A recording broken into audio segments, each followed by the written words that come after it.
अगर आपको अपने अप्रैल अटेम्प्ट में अपनी परसेंटाइल इंक्रीज करनी है तो ये वीडियो एक्जैक्टली आप ही के लिए है। मैंने खुद अपने अप्रैल अटेम्प्ट में अपनी परसेंटाइल इंक्रीज की थी और 99.2 परसेंटाइल स्कोर किया था अपने सेकंड अटेम्प्ट में। तो आज इस वीडियो में मैं आपको डिटेल में बताऊंगा कि मैंने ये कैसे किया था और आप कैसे अपने सेकंड अटेम्प्ट में एक अच्छी परसेंटाइल स्कोर कर सकते हो। मैं स्टेप बाय स्टेप सब कुछ बताऊंगा, जहाँ पे आपके साथ प्रॉपर मटेरियल शेयर करूंगा, डे वाइज क्या 30 डेज के जो प्रॉपर क्या हर दिन का प्लान रहेगा, सब कुछ प्रॉपरली शेयर करूंगा।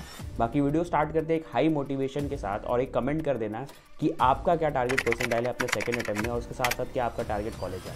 तो let's start this video start करते सबसे इंपॉर्टेंट पॉइंट से कि आपको क्या टारगेट रखना अपने सेकंड अटेम्प्ट के लिए। पहले ये चीज़ समझना बहुत इंपॉर्टेंट है कि क्या मार्क्स के बेसिस में क्या परसेंटाइल बन सकता है अपने सेकंड अटेम्प्ट में। हर बार ऐसा देखा जाता है कि जो जनवरी और जो अप्रैल अटेम्प्ट का जो पेपर होता है उसमें जो ज़्यादा डिफरेंस आपको दिखाई नहीं देता है पेपर लेवल पेपर डिफिकल्टी में, बट पेपर का मार्क्स वर्सेस परसेंटाइल में जो रिजल्ट आता है उसमें डिफरेंस दिखाई देता है। जस्ट बिकॉज अप्रैल तक बहुत सारे बच्चे प्रिपेयर हो जाते हैं, बहुत सारे बच्चों का बोर्ड्स के कारण अच्छे प्रिपेयर हो जाते हैं और बहुत सारे बच्चों को टाइम भी मिल जाता है तो सीरियस हो जाते हैं और इसलिए दिखाई देता है। जैसे आपको यहाँ पे एक डेटा दिखाई दे रहा है, ये है इस साल का जनवरी 2025 का डेटा। और अगर आप पूछोगे मेरे से कि भैया अप्रैल का क्या डेटा रहेगा, तो आप एक्स्ट्रा 15 से लेके 20 मार्क्स तक, मतलब आप एक से ले सकते हो 10 मार्क्स एक्स्ट्रा ऐड करो, 15 मार्क्स 20 मार्क्स, मतलब 10 to 20 का आप ये मार्जिन ले सकते हो जो आपको एक्स्ट्रा ऐड करना है सारे शिफ्ट में अपना खुद का सेकंड अटेम्प्ट का एक परसेंटाइल, क्या आपको मार्क्स स्कोर करना है, इतना परसेंटाइल। लेट्स सपोज अगर आपका टारगेट 99 परसेंटाइल है तो आपको कितना मार्क्स लाना होगा, आप ऐसे प्रेडिक्ट कर सकते हो। अब आते हैं सेकंड सबसे इंपॉर्टेंट स्टेप पे कि भैया आगे हमें हमारा क्या प्लान होना चाहिए, हमें क्या करना है। तो यार मैं सबसे पहले चीज़ बोलूँगा, अभी तक आपने अपना जेईई मेंस का जनवरी अटेम्प्ट को एनालाइज नहीं किया तो उसको एनालाइज करो। सामने एक शीट दिखाई दे रहा है, ये शीट आपको बनाना है जिसमें आपको अपने सारे चैप्टर्स को लेवल करना है कि कौन सा चैप्टर आपका स्ट्रॉन्ग चैप्टर है, कौन सा मीडियम चैप्टर है और कौन सा वीक चैप्टर है। स्ट्रॉन्ग चैप्टर का मतलब जिसमें आपका थ्योरी हो चुका है, उसके साथ साथ क्वेश्चंस हो चुके हैं और आपके जो जेईई मेंस के जनवरी अटेम्प्ट में उसमें क्वेश्चंस भी अच्छे खासे लग गए थे, तो वो स्ट्रॉन्ग कैटेगरी में आएगा। वैसे ही मीडियम देख सकते हो और वीक चैप्टर्स देख सकते हो, आपको ऐसे ही चैप्टर्स को कैटेगराइज करना है। अब इसके बाद आपको क्या करना है कि आपके जो भी स्ट्रॉन्ग चैप्टर्स और मीडियम चैप्टर्स है उस पर सबसे ज़्यादा आपका फोकस होना चाहिए। बहुत सारे बच्चे ये सोचेंगे कि पहले भैया वीक चैप्टर्स कर लेते, बट भाई एक चीज़ समझो कि आपका जो जनवरी अटेम्प्ट खराब गया था उसका सबसे मेन रीज़न यही था कि आपने चैप्टर्स तो बहुत सारे कर लिए थे बट सब प्रॉपर रिवाइज नहीं होने के कारण बहुत सारे कंसेप्ट आप याद नहीं कर पाए, क्वेश्चंस नहीं हो पाए आपके एग्जाम हॉल में। तो इस बार आपको ये मिस्टेक नहीं करना है, इसलिए मैं आपको बोलूँगा जो मीडियम वाले चैप्टर्स है उसको अच्छे से करो, स्ट्रॉन्ग वाले चैप्टर उसको भी अच्छे से रिवाइज करो कि सो दैट आपका ग्रिप पहले स्ट्रॉन्ग कर लो कि ये सारे चैप्टर्स मेक श्योर कर लो कि इससे अगर क्वेश्चन आएंगे तो कहीं पे भी छूटना नहीं चाहिए। अब आते हैं वीडियो के सबसे इंपॉर्टेंट सेगमेंट की भैया ये सारे जो चैप्टर्स आपने बताया ये चैप्टर्स हमें करना कहाँ से। अब देखो इसको आपको करना कहाँ से है, उससे आने से पहले एक चीज़ आपको समझा देता हूँ, क्वेश्चन प्रैक्टिस। यार देखो आपका अब जनवरी अटेम्प्ट अगर मानो या ना मानो खराब गया, अगर आपके क्वेश्चन नहीं बने उसका सबसे मेन रीज़न ये भी है कि आपका क्वेश्चन अच्छे से प्रैक्टिस नहीं हुआ था। तो इस बार सबसे ज़्यादा टाइम आपको क्वेश्चन प्रैक्टिस में देना है। बहुत सारे बच्चों को ऐसा माइंडसेट होता है कि यार क्वेश्चन नहीं बना इसका मतलब हमारा थ्योरी नहीं हुआ है, कॉन्सेप्ट क्लियर नहीं है, इसलिए हम वापस से लेक्चर देखेंगे।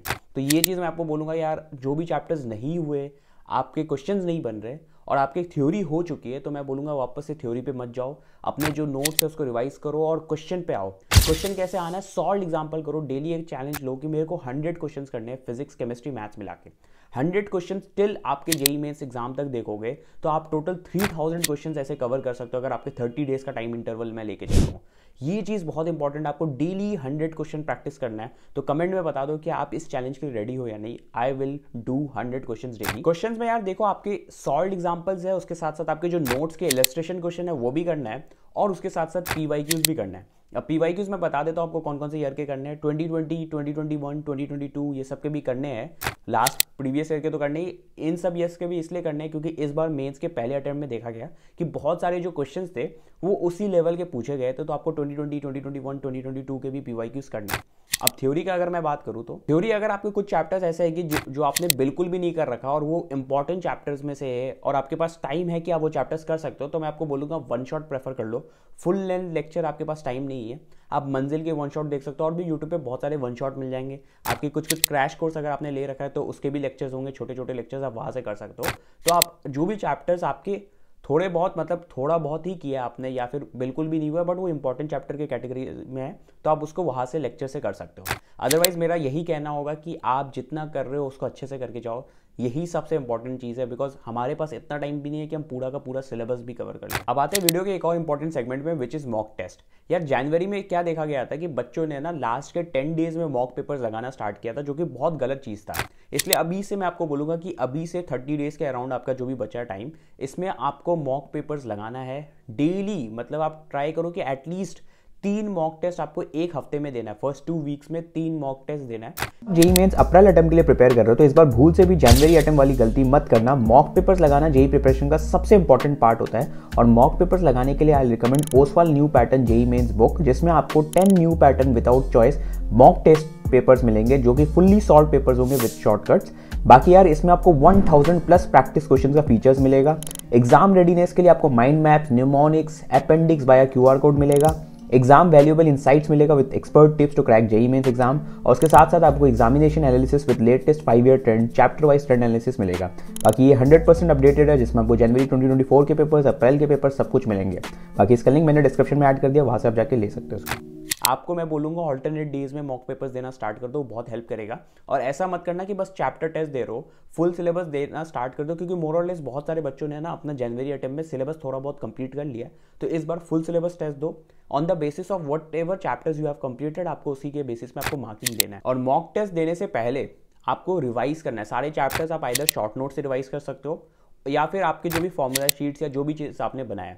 अगर आपके पास शॉर्ट नोट्स नहीं है, फॉर्मूला शीट्स नहीं है रिवीजन के लिए, जो कि बहुत इंपॉर्टेंट चीज़ होता है, तो आई विल प्रोवाइड एवरीथिंग। मैं सब कुछ अपने टेलीग्राम और व्हाट्सअप ग्रुप पे डाल दूंगा, आप डायरेक्टली वहाँ से जाके डाउनलोड कर सकते हो। उसका लिंक आपको डिस्क्रिप्शन में भी मिल जाएगा, वहाँ से जाके आप डाउनलोड कर सकते हो। बाकी यार एक चीज़ बोलूँगा, अभी भी कोई प्रॉब्लम हो रहा है, लास्ट का टाइम है, तो टाइम वेस्ट मत करो। मैं इनफैक्ट आप सबके लिए एक पर्सनल मेंटरशिप भी चला रहा हूँ, जहाँ पे मैं खुद पर्सनली कनेक्ट होकर सबको हेल्प कर रहा हूँ। अगर आपको लगता है कि ऋतिक भैया से पर्सनली कनेक्ट होना है और मेरे मेंटरशिप में ऐड होना है, तो लिंक डिस्क्रिप्शन में, वहाँ से जाके आप वो परचेस कर सकते हो। बाकी यार कुछ भी प्रॉब्लम है तो मैं कमेंट सेक्शन में भी सारे कमेंट्स रिप्लाई कर रहा हूँ। कुछ भी प्रॉब्लम है तो you can ask in the comment section, I will reply each and every doubt of yours. So that's it for this video. अपना पूरा दम लगा दो। Thanks for watching, bye.